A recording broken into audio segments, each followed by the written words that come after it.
अस्सलाम वालेकुम फ्रेंड्स, क्या हाल है। उम्मीद है बिल्कुल आप खैरियत से होंगे। आज हम जिस मेडिसिन के रिव्यू करेंगे इसका नाम है एजोमैक्स 200 मिलीग्राम बाई 5 ml। अब एजोमैक्स बेसिकली एक एंटीबायोटिक है और उसका जो एक्टिव फार्मूला है उसका नाम है एजिथ्रोमाइसिन और बहुत ही प्लेजेंट टेस्ट में अवेलेबल है। आज क्योंकि हम सस्पेंशन के हवाले से बात करें तो ये 15 ml की प्रेजेंटेशन में मार्केट में अवेलेबल है। अब हम डिस्कस करते हैं कि एजोमैक्स या एजिथ्रोमाइसिन किन किन अलामात में या इंडिकेशन में यूज़ हो सकता है। ये टॉन्सिलाइटिस, फ्रिंजाइटिस और सॉफ्ट टिश्यू इंजरी, यानी कि गले के इन्फेक्शन में और गले का जो नाक कान गले का भी कोई इन्फेक्शन हो वहाँ पे इसके बहुत ही बेहतरीन और अच्छे रिज़ल्ट हैं। और इसी तरह बाद दफ़ा शदीद किस्म का बच्चों में गले ख़राब होता है तो वहाँ पर डॉक्टर्स को रिकमेंड करते हैं। उसके अलावा यूटी इन्फेक्शन में भी, पेशाब के इन्फेक्शन में भी इसको इस्तेमाल किया जाता है। और चेस्ट इन्फेक्शन, जैसे चेस्ट इन्फेक्शन को जो सीने में मुतल्लका जैसे शदीद खांसी हुई या सर्दी लग जाए और इस किस्म की अलामात में डॉक्टर अक्सर इसको एजोमैक्स को रिकमेंड करते हैं। उसके अलावा ये क्योंकि एक ब्रॉड स्पेक्ट्रम एंटीबायोटिक है तो उसके अलावा इसको बेशुमार प्रॉब्लम इस्तेमाल किया जाता है। स्किन की एलर्जीज और इन्फेक्शन में भी एजोमैक्स को इस्तेमाल किया जाता है।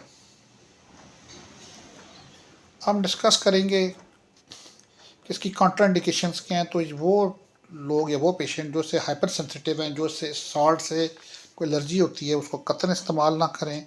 अगर हम साइड इफ़ेक्ट के हवाले से बात करें तो इसमें नाज़िया हो सकता है, वॉमिटिंग या डायरिया, क्योंकि बाद दफ़ा हमारी बॉडी को सूट नहीं करता तो बच्चों में उल्टी महसूस होना या दिल ख़राब होना, मतली होना और बाद पेचेस भी लग सकती हैं।